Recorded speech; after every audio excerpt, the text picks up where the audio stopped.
Hello friends, welcome to Deepa's ರುಚಿಯ ಸೊಬಗು. Friends, ಇವತ್ತು ನಾನು ತುಂಬ ಕಡಿಮೆ ಟೈಮಲ್ಲಿ ಯಾವುದೇ ಮಸಾಲೆ ರುಬ್ದೇನೆ ತುಂಬ ಟೇಸ್ಟಿಯಾಗಿರೋವಂಥ ರೈಸ್ ಬಾತ್ ಹೇಗೆ ಮಾಡೋದು ಅಂತ ತೋರಿಸ್ತಾ ಇದ್ದೀನಿ.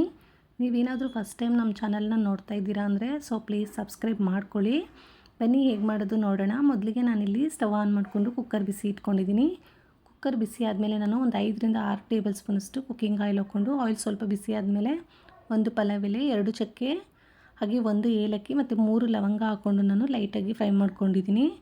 ಇಲ್ಲಿ ನಾನು 4 ಮೀಡಿಯಮ್ ಸೈಜ್ ಈರುಳ್ಳಿನ ಈ ಥರ ಉದ್ದ ಕಟ್ ಮಾಡಿ ಹಾಕೋತಾ ಇದ್ದೀನಿ. ನೋಡಿ, ಈರುಳ್ಳಿ ನಮಗೆ ಸ್ವಲ್ಪ ಕಲರ್ ಚೇಂಜ್ ಆಗಬೇಕು, ಗೋಲ್ಡನ್ ಕಲರ್ ಆಗಬೇಕು, ಅಲ್ಲಿವರೆಗೂ ನಾನು ಇದನ್ನು ಫ್ರೈ ಮಾಡ್ಕೋತಾ ಇದ್ದೀನಿ. ಇವಾಗ ನಾನು ಇದಕ್ಕೆ ಒಂದು 4 ಟೊಮೊಟೊನ ಚಿಕ್ಕದಾಗಿ ಕಟ್ ಮಾಡಿ ಹಾಕೋತೀನಿ. ಹಾಗೆ ಒಂದು ಅರ್ಧ ಕಪ್ಪಷ್ಟು ಹಸಿ ಬಟಾಣಿ, ಒಂದು 1/4 ಟೇಬಲ್ ಸ್ಪೂನಷ್ಟು ನಾನು ಅರಿಶಿನ ಪುಡಿ ಹಾಕ್ಕೊಂಡು ಉಪ್ಪು ಕೂಡ ಹಾಕೋತಾ ಇದ್ದೀನಿ. ಇವಾಗ ನಾವು ಈ ಟೊಮೊಟೊನ ಸಾಫ್ಟ್ ಆಗಬೇಕು, ಅಲ್ಲಿವರೆಗೂ ನಾವು ಸ್ವಲ್ಪ ಫ್ರೈ ಮಾಡ್ಕೋಬೇಕಾಗುತ್ತೆ. ನೋಡಿ, ಸ್ವಲ್ಪ ಲೈಟಾಗಿ ಫ್ರೈ ಮಾಡಿಕೊಂಡ್ರೆ ಸಾಕು. ಇವಾಗ ನಾನು ಇದಕ್ಕೆ 1 ಟೇಬಲ್ ಸ್ಪೂನಷ್ಟು ನಾನು ಶುಂಠಿ ಬೆಳ್ಳುಳ್ಳಿ ಪೇಸ್ಟ್ ಹಾಕೋತಾ ಇದ್ದೀನಿ. ಶುಂಠಿ ಬೆಳ್ಳುಳ್ಳಿ ಪೇಸ್ಟ್ ಕೂಡ ನಮಗೆ ಹಸಿ ವಾಸನೆ ಹೋಗಬೇಕು, ಅಲ್ಲಿವರೆಗೂ ನಾವು ಇದನ್ನು ಫ್ರೈ ಮಾಡ್ಕೋಬೇಕಾಗುತ್ತೆ. ಇವಾಗ ನಾನು ಒಂದು ಅರ್ಧ ಟೇಬಲ್ ಸ್ಪೂನಷ್ಟು ಚಿಲ್ಲಿ ಪೌಡರ್, ಒಂದು 1/4 ಟೇಬಲ್ ಸ್ಪೂನಷ್ಟು ಗರಂ ಮಸಾಲ, ಒಂದು ಅರ್ಧ ಟೇಬಲ್ ಸ್ಪೂನಷ್ಟು ಧನಿಯಾ ಪುಡಿ ಹಾಕ್ಕೊಂಡು ಈ ಥರ ಒಂದು ಸಲ ನೀಟಾಗಿ ಮಿಕ್ಸ್ ಮಾಡಿಕೊಂಡು ಫ್ರೈ ಮಾಡ್ಕೋತಾ ಇದ್ದೀನಿ.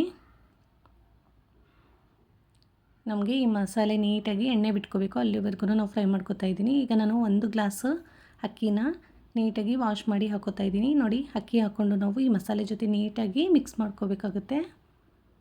ಒಂದು ಸಲ ನೀಟಾಗಿ ನಾವು ಮಿಕ್ಸ್ ಮಾಡಿಕೊಂಡು ಇದಕ್ಕೆ ನಾನು ಯಾವ ಗ್ಲಾಸಲ್ಲಿ ಅಕ್ಕಿ ತೊಗೊಂಡಿದ್ನೋ ಅದೇ ಗ್ಲಾಸಲ್ಲಿ ನಾನು 1 ಗ್ಲಾಸ್ ಅಕ್ಕಿಗೆ 2 ಗ್ಲಾಸ್ ನೀರನ್ನ ಹಾಕೋತಾ ಇದ್ದೀನಿ. ನೀರು ಹಾಕ್ಕೊಂಡಿದ್ದಾದಮೇಲೆ ನಾವು ಒಂದು ಸಲ ನೀಟಾಗಿ ಈ ಥರ ಮಿಕ್ಸ್ ಮಾಡಿಕೊಂಡು ಸ್ವಲ್ಪ ನಾನು ಕೊತ್ತಂಬರಿ ಸೊಪ್ಪನ್ನ ಹಾಕ್ಕೋತಾ ಇದ್ದೀನಿ.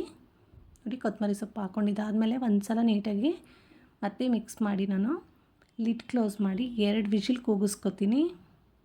ನೋಡಿ, 2 ವಿಷಿಲ್ ಕೂಡ ಆಗಿದೆ. ಕುಕ್ಕರ್ ಕೂಡ ಇವಾಗ ನಮಗೆ ಕೂಲ್ ಆಗಿದೆ. ನೋಡಿ ಫ್ರೆಂಡ್ಸ್, ಎಷ್ಟು ಚೆನ್ನಾಗಾಗಿದೆ ಈ ಒಂದು ರೈಸ್ ಬಾತು. ಇವಾಗ ನಾವು ಇದನ್ನು ನೀಟಾಗಿ ನಿಧಾನವಾಗಿ ನಾವು ಮಿಕ್ಸ್ ಮಾಡ್ಕೋಬೇಕಾಗುತ್ತೆ. ಈ ಮಸಾಲೆ ಎಲ್ಲ ನೀಟಾಗಿ ಮಿಕ್ಸ್ ಆಗಬೇಕು. ನೋಡಿ, ಎಷ್ಟು ಚೆನ್ನಾಗಾಗಿದೆ, ತುಂಬ ಹುಡಿ ಹುಡಿಯಾಗಿ ಸಕ್ಕತ್ತಾಗಿದೆ.